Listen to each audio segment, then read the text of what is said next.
I am fat. I am fat. I am fat. I'm fat. Okay, so saying that sounds almost as weird as saying I am nose, or I am foot, I am liver.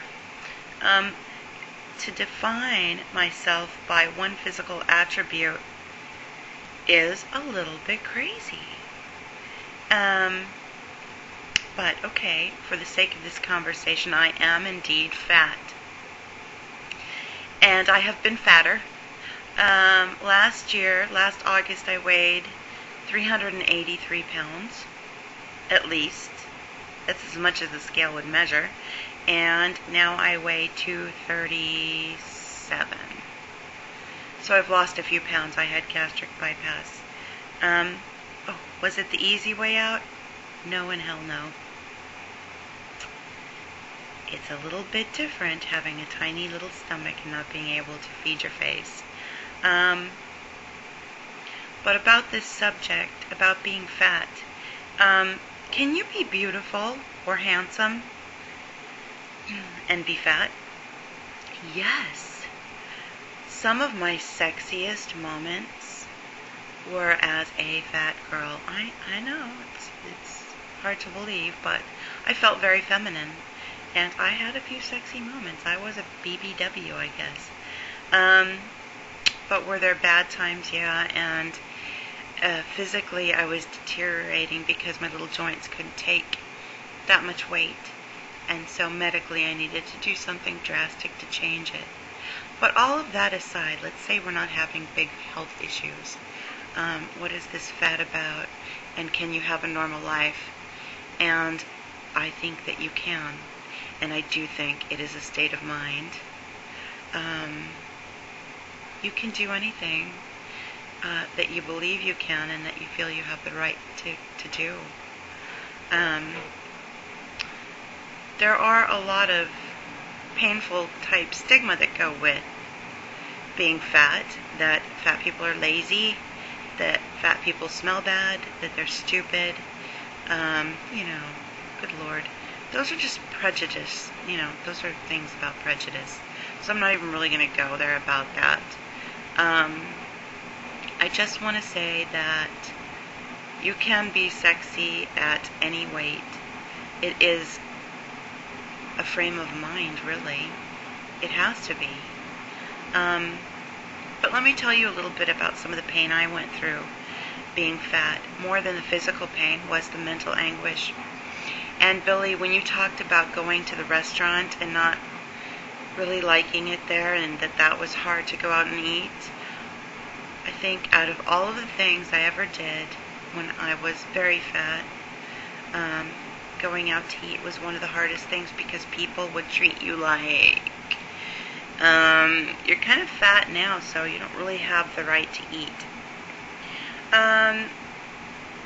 So people who know me will know about this. Very, very few people know this about me.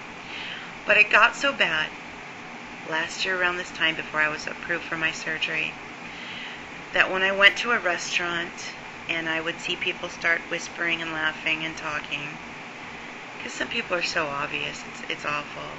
I would grab my hands under the table and I would squeeze or dig my nails into my flesh to make it hurt really bad so that I could divert my mind from the emotional pain, which was far worse than any physical pain I know. And I would dig and push until my arms were bruised and or bleeding. I know I horrified my boyfriend a time or two doing that. And, I had to work with a therapist on that and make sure that I had that right before I had the surgery, because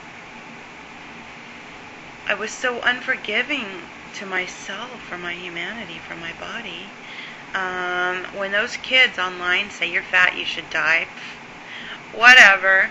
I already said that to myself. I said that to myself on a daily basis. I loathed my being.